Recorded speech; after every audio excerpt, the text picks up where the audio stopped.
For more on Germany's elections, I'm joined by Jeffrey Rathke. He's the president of the American Institute for Contemporary German Studies at Johns Hopkins University. Hi there, Jeffrey. So what's at stake for Germany in this election? Well, this is the end of the Merkel era. And even if it will take a few weeks or months to negotiate a new government, we see the end of her term on the horizon. And so what's at stake for Germans is not only the style of politics, but it's about the pandemic recovery. It's about climate policy, as your report already indicated. And it's also about Germany's role in the world. Will Germany play an integrating role in Europe, and will it play a more active role internationally? Well, I want to ask you about that because this election sets a course, obviously, not only for the country, but it also influences the direction of the European Union. What could a post-Merkel era look like? Well, it comes down to who's going to form the next government, and it is right now too close to call. It's a neck-and-neck race between the center-left Social Democrats and the center-right Christian Democratic Union. And so Merkel's party, the center-right, has come back in the last couple of weeks, and it looks like they will be even with the Social Democrats. So who is able to form a government is going to determine then, what policies it takes. But I think what you can look for is any German government is going to have to find ways to ensure that economic recovery happens not only in Germany, but more broadly in Europe.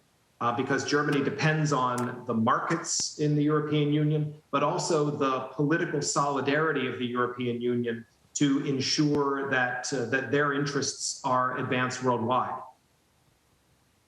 And Jeffrey, obviously, since we don't know the outcomes of this election yet, we can't predict necessarily what impact it's going to have on the U.S.-German relationship. But are we looking at a potential change to our relationship depending on who wins this election?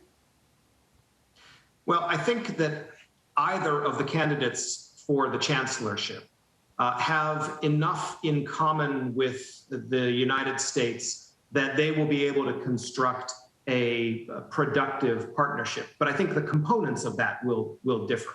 And so if we look at the Social Democrats, for example, Olaf Scholz is their leading candidate, and he's been the finance minister for the last 4 years. And he has placed an emphasis on things like a global corporate minimum tax, and has worked quite effectively with the Biden administration in that direction. If you look at the center-right candidate, Armin Laschet, his party has been a strong advocate of increasing German defense spending and strengthening the security partnership with the United States. And for both of them, they have indicated that climate change and climate policy is important to them.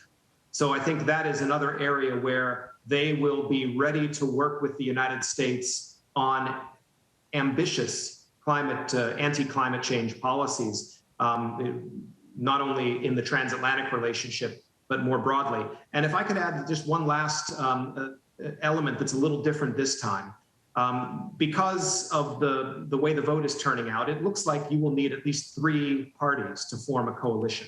That means it's going to be more complicated than usual.